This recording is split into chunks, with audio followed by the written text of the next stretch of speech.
Welcome to Teknobi. Nah, rekan-rekan Teknoheads, hari ini saya akan ngomongin gimana sih caranya menentukan harga terbaik ya untuk jualan online. Jadi banyak orang tuh nanya sama saya, ini bukan sekali dua kali, saya ngecek beberapa ya. Mereka tuh tanya, "Pak, saya pengen jualan online tapi saya bingung nentuin harganya." Well, saya waktu itu agak aneh aja gitu ya. Kok bisa bingung jualan harganya? Tapi sesudah saya teliti, saya telaah, saya baru paham kenapa orang-orang bisa bingung. Nah, mungkin kamu bingung juga. Tapi sebelum itu, tolong subscribe dulu ya, klik loncengnya, jadi Anda bisa dapat video-video Teknobi terbaru dan juga share video ini kepada teman-teman yang juga punya pertanyaan yang sama.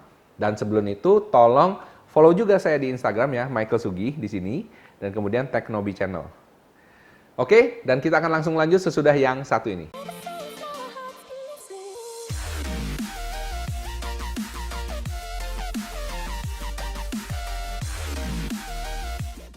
Welcome back to Teknobi. Nah, Teknoheads hari ini kita akan ngebahas gimana sih caranya menentukan harga jual di bisnis online. Oke. Tips yang pertama adalah Anda harus tahu biaya barang atau produksinya terlebih dahulu. Well, kedengarannya gampang bukan? Biaya barang dan produksi. Pak, gampang Pak, biaya produksi itu Pak. Pokoknya saya beli barang A, barang B, ini dijahit gini, terus jadi dapat biaya produksi. Sebenarnya biaya produksi ada dua macam ya. Satu adalah barang yang Anda produksi sendiri. Misalnya, Anda bikin makanan, ya kan, Anda produksi sendiri, ya kan. Kemudian Anda bisa hitung semua kecil-kecilnya, ya kan. Atau yang kedua, Anda maklon. Maklon itu Anda suruh pabrik yang bikin. Nah, ini lebih gampang sebenarnya. Suruh pabrik yang bikin, pabrik langsung kasih kita harga. Anda udah tahu itu harga modal dari barang tersebut. Simple ya, oke. Nah, yang repot itu adalah kalau Anda produksi sendiri. Karena kenapa? Banyak orang nggak bisa ngitung totalnya itu berapa, persisnya itu berapa. Karena kenapa? Dia kan harus beli dalam jumlah besar. Maksud saya begini, contoh misalnya, Anda sekarang produksi kue, oke? Produksi kue sekali produksi mungkin cuma 100 biji, 50 biji, oke? Tapi boxnya saya harus beli 1000 biji, oke? Jadi boxnya 1000 biji, stikernya 1000 biji.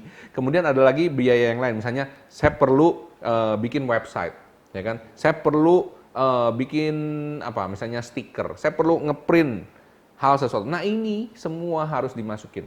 Caranya begini, Anda harus bagi satu persatu ya. Misalnya gini, kalau box 1000, total harga box berapa, bagi 1000, ketemu harga satu box berapa. Stiker juga gitu. Pak, itu kan murah banget, hasilnya jadi satunya 50 perak. Iya, betul, tulis satu persatu. Kemudian baru bisa ditaruh ke dalam misalnya satu kue. Satu kue ini misalnya modalnya 9.000 perak. Oke, 9.000. Ditambah dengan stiker, ditambah dengan box, tambah dengan plastiknya, ya kan, packaging dan lain sebagainya. Nah, jadi barangnya. Oke. Ini kedengarannya sederhana, tapi trust me ya, kalau Anda produksi ya, banyak hal-hal yang bisa ketinggalan. So, make sure Anda teliti dalam menulis hal tersebut.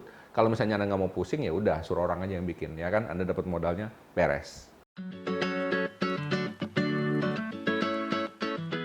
Oke, biaya kedua yang harus Anda tentukan adalah biaya marketing. Nah, biaya marketing ini sebenarnya susah-susah gampang. Kenapa? Kalau misalnya Anda biaya marketingnya cuma ads doang, ya Anda mungkin bisa tahu, ya kan? Dan kemudian bagaimana misalnya Anda biaya marketing dengan advertising? Atau misalnya saya bikin kaos nih, ya kan? Bikin kaos untuk promosi. Apakah itu termasuk biaya marketing? Oke. Itu yang biasa membuat orang tuh bingung. Yang mana dimasukkan dalam biaya marketing, yang mana dimasukkan ke biaya produksi dan lain-lain. Oke. Intinya kalau marketing adalah suatu biaya yang dikeluarkan untuk membuat brand Anda ya itu tersebar keluar, ya kan? Jadi kalau misalnya Anda makan-makan ya kan dengan wartawan dan wartawan ini membantu menulis artikel mempromosikan Anda, itu adalah biaya marketing, oke? Jadi biaya marketing adalah biaya yang dikeluarkan untuk membantu brand Anda ini lebih dikenal di luar, ya. Jadi Anda pastikan itu.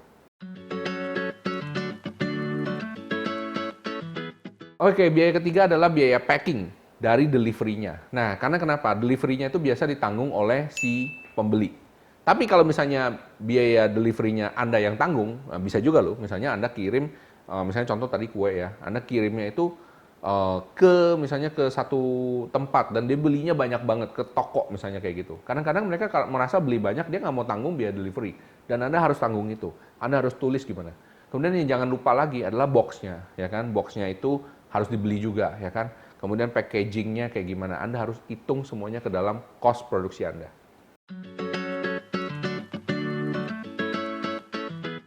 Nah, biaya selanjutnya, nah ini mungkin belum terlalu banyak orang mikirin ya, yaitu biaya pajak.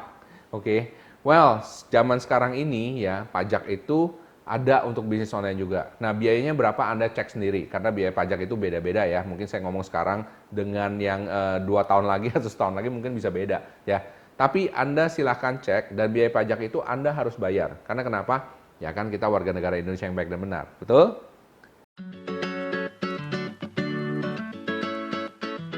Oke, dan biaya yang terakhir yang Anda harus masukkan adalah biaya admin. Nah, biaya admin ini apa? Biaya admin ini biasanya juga bisa ngomong biaya lain-lain ya. Maksudnya apa?